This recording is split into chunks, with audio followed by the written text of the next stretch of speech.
시청자 여러분, 오늘은 요즘 한국 태생의 중국 국적을 가진 정률성이라는 사람이 누구인가를 살펴보고자 합니다. 여러분도 잘 아시다시피 민족 비극 6.25를 경험한 우리 국민들은 이 6.25 전쟁을 일으켜 동족에게 촛불을 겨누어 씻을 수 없는 상처를 일으킨 전쟁 범죄자들을 칭송하는 노래를 지은 사람이 중국 국적을 가진 정률성이라는데 처음 듣는 국민들은 놀라지 않을 수 없죠. 정률성이라는 사람은 중국 공산군이 자랑하는 팔로군 행진국과 6.25 전쟁 때 중공군으로부터 참전해서 우리에게 씻을 수 없는 상처를 준 인물이라는 것이 알려지자 도대체 정률성이라는 사람이 어떤 인물인가를 궁금히 하시겠죠. 오늘 이 사람에 대해서 살펴보고자 합니다. 정률성. 이 사람은 정확히 우리나라 태생이지만 중국 국적자이니 중국인 작곡가라고 할 수 있겠죠.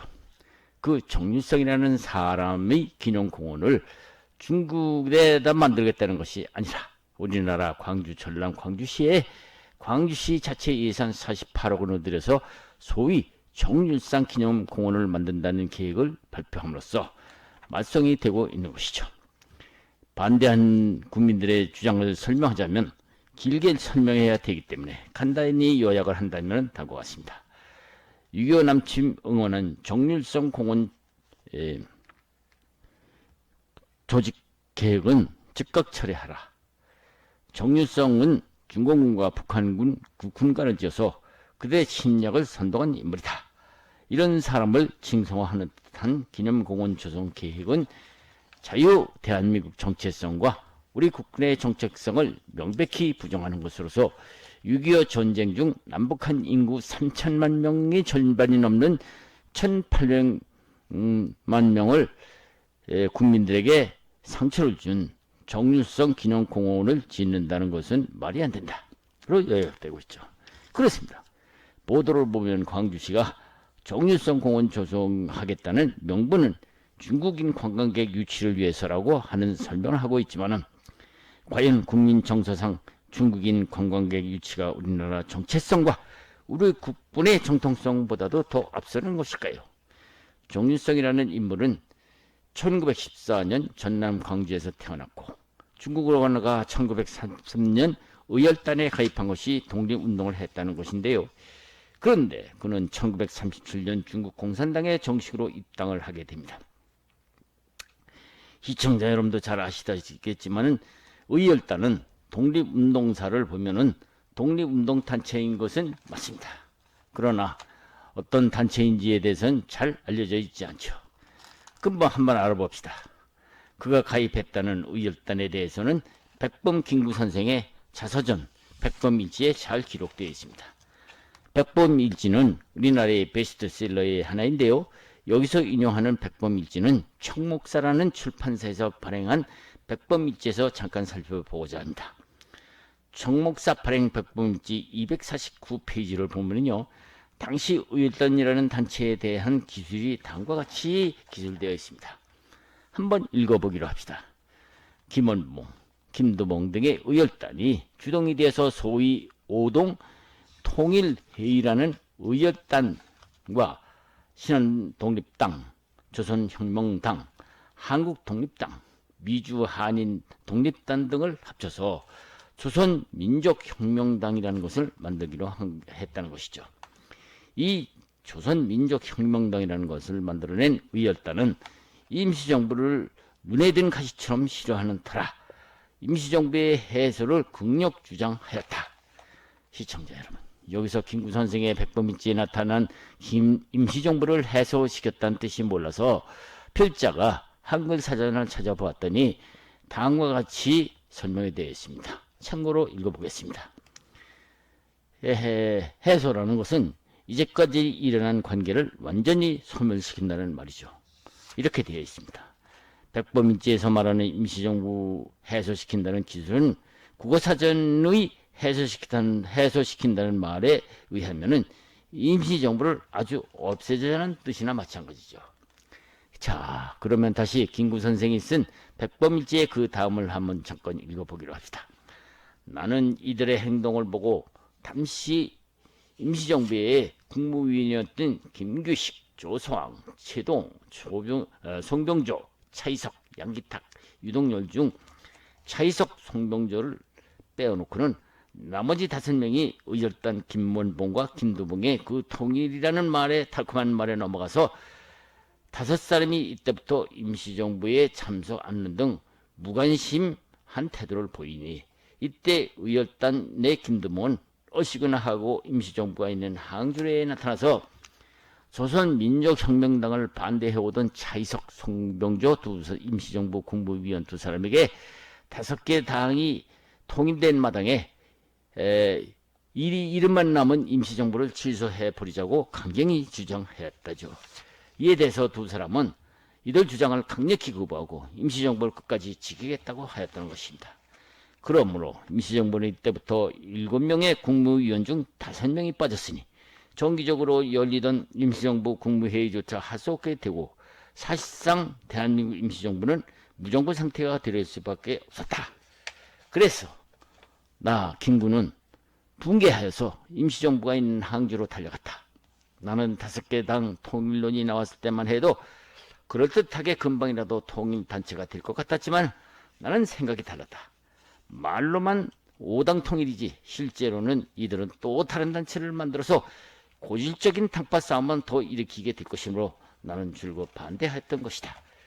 임시정부를 없애자는 그들 주장에 동의할 수 없기 때문이었다. 그래서 나는 임시정부를 그대로 유지하려면은 정치단체인 당이라도 하나 끼고 있어야 하기 때문에 나도 할 수 없이 대한독립당이라는 것을 만들어서 임시정부를 계속 유지할 수밖에 없었다.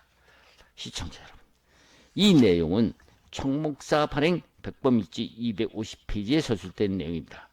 그러면 다음 백범일지에 나타난 당시 의열단 주동의 5당 통일혁명 성격이 어떤 당이었고 백범 김구 선생이 왜 5당 통일혁명당을 거부했는지를 알아보기로 합시다. 나는 민족운동이라는 미명 아래 공산주의자들이 민족주의자들을 끌어다 놓고는 그들의 올가미로 이를 올가매려는 것이다. 그러나 이제는 민족주의자들도 그들의 모략이나 전술에 꺾이지 아니하므로 자기네가 만들어 놓은 것을 자기네 음모로 깨뜨려 버리는 모술을 만들어 놓게 된 것이다. 공산주의자들의 자들은 자기네들이 목적을 위해서는 수단과 방법을 가리지 않은 자들로, 예를 들면 이상용의 자손들의 하던 짓을 들어보니 그들은 공산주의 사상에 너무 충실한 나머지 자기 아버지를 죽이는 살부회까지 조직하였다고 한다. 그러나 지 아비만은 제 손으로 죽일 수 없었던지 저희들 회원끼리 자기 아버지를 바꾸어서 죽였다고 하니 그래도 사람으로서의 도리는 조금이나마 남은 것이가 아닌가 했다.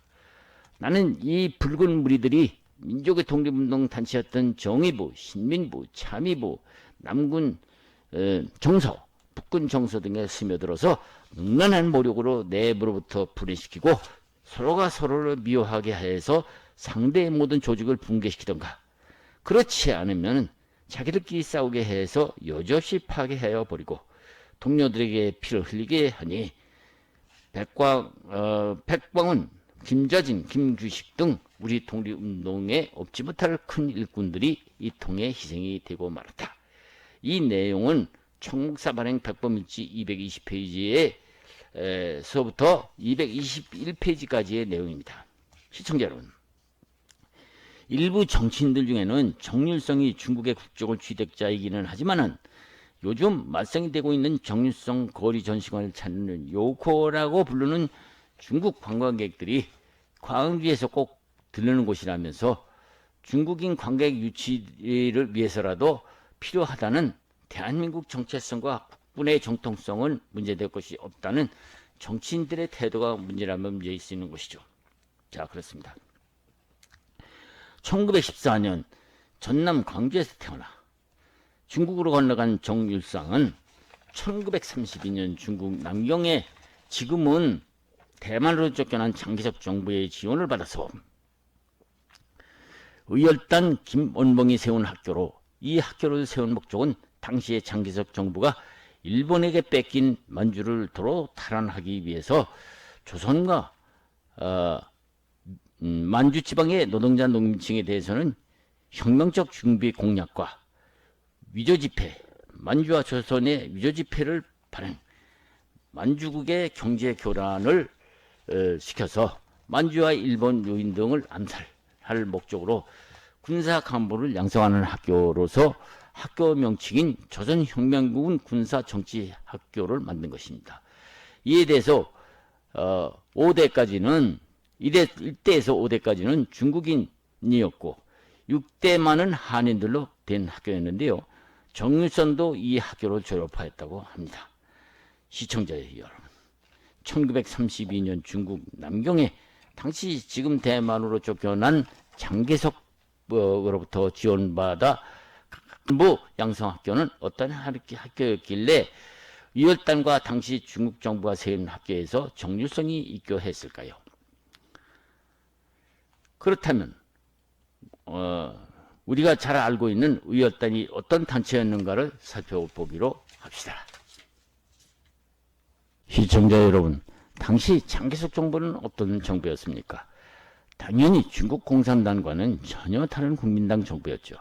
그렇다면 당연히 의열단도 중국 공산당과 아무런 관계가 없는 당시 김구 주석이 맡고 있는 대한민국 임시정부와도 밀접한 관계가 있어야 하겠죠.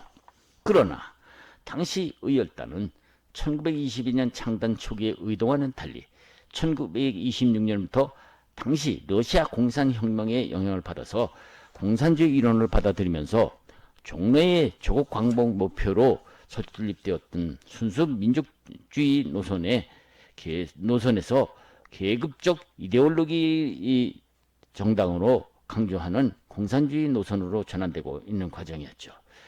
1921년 이때 의열단 단장 김은봉은 남병에 지금으로부터 대만으로 쫓겨난 장개석에게 찾아가서 만주와 한국 내 일본군을 몰아내자는 의견 일치를 봐서 군사간부학교까지 설립을 하게 된 것이죠.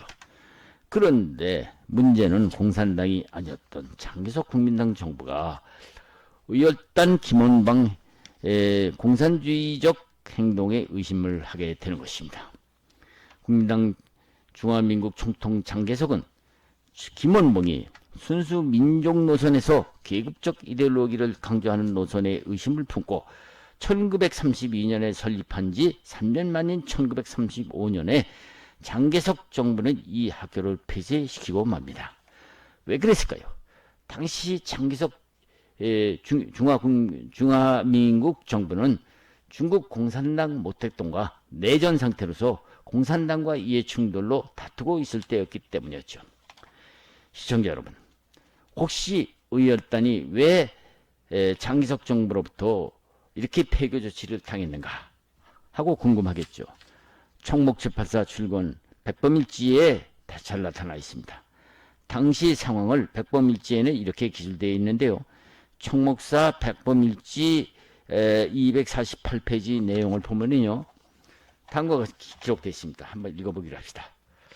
이때 대일전선 통일동맹이라는 것이 발동돼서 김원봉이 내게 특별히 만나기를 청하기로 어느 날 진해라는 곳에서 김원봉을 만났더니 자기가 각각 분산된 독립운동 단체를 합치려 하는 운동을 주도하고 있는데 5당 통일 독립운동에 참가해달라는 요청이 있었다고 하죠. 그런데 김구는 나는 당시 김원봉이가 5당을 어떤 식으로 통합하여 앞장서겠다는 것인지 이해하지를 못했다. 내가 보기에는 그는 5당 통합보다도 중국인들에게 김원봉이라는 사람이 공산당이라는 혐의를 받고 있으니 그 혐의를 벗고자 하는 수작으로만 생각이 되었다. 나는 그를 보고 5당 통일 자체는 좋으나 그런 사상을 가지고 한 이불 속에서 딴 꿈을 꾸는 5당 통합운동에는 절대 참가할 수 없다고 거절했다. 라고 백범일지에 자세히 기록되어 있는 것을 보아서 장개석 정부와 긴밀한 관계에 있던 김구 주석이 김원봉이 공산주의자로서 같이 할 수 없다는 김구의 공산주의관이 뚜렷이 나타나는 대목이었죠. 어쨌든 정일생은 1933년 의열단에 들어가서 남경 조선혁명군 정치학교를 졸업하자 중화민국 국민당군에 들어가지 않고 중국 공산당의 본부가 있는 중국 연안으로 향하더니 중국 공산당에 정식 입당을 하게 됩니다. 1939년 5월 정률성은 평소 음악 소질을 살려서 중국 공산군 인민해방군이라는 중국 공산당의 애국가나 다름없는 팔로군 행정복이라는 것을 완성을 합니다. 중국군의 사기를 북돋아주는 행진곡을 당시 중국 공산당 주석인 모택동도 이 정률생의 노래를 흥얼거렸다고 할 정도이죠. 그렇습니다. 1949년 10월 1일 우리나라 광화문이나 다름없는 천안문에 중국 공산당 나라인 붉은 국기가 나부끼고 모택동이의 의장대를 사열할 때 울려 펴진 이 노래는 1998년에 중국인 인민해방군의 행진곡으로 둔갑을 하게 됩니다. 그리고 1990년 북경 아시안게임 때도 개막식으로 연주되었다고 하죠. 어쨌든 그는 1944년 4월 중국 공산당 성지인 연안에서 해방을 맞게 됩니다. 자기 고향인 광주가 아닌 북한 동안으로 들어와서 조선인민군 군악부장, 기업주단장, 음악대학 작곡부 부장으로 있으면서 이때 정식으로 북한 조선노동당 당원으로 입당하면서 조선인민군 행진곡을 작곡하게 되었죠. 그렇게 그는 다시 6.25 전쟁이 일어나자 그해 9월 국군과 유엔군이 평양으로 진격해 들어가자 중국 땅으로 일시 피하더니 돌연 중국 국적을 취득하고는 그해 12월 중국 공산군이 압록강을 넘을 때 그들과 같이 중공군 군복을 입고 북한에 들어오게 됩니다. 그는 조선인민군 행진곡을 만들게 되었죠. 조선인민군 행진곡을 만들어서 인민군들의 사기를 북돋은 것입니다. 어쨌든 정률성은 지금은 우리나라 땅이 아닌 중국의 국립묘지인 북경시내 팔보산 혁명묘역에 중국인으로서 묻혀 있게 되었죠. 그리고 그는 중국 공산당이 세운 중화인민공화국을 세운 영웅으로 추앙을 받고 있습니다. 정률성 공원 건립을 반대하는 시민들은 정률성은 중국 공산당의 팔로군 행진곡과 북한 인민군의 조선인민행진곡을 만들어서 민족의 비극을 만든 6.25 때 중공군과 북한의 남친 공로자일 뿐 단순히 항일운동자이니 음악가이니 하면서는 안 된다고 주장하고 있는 것이죠.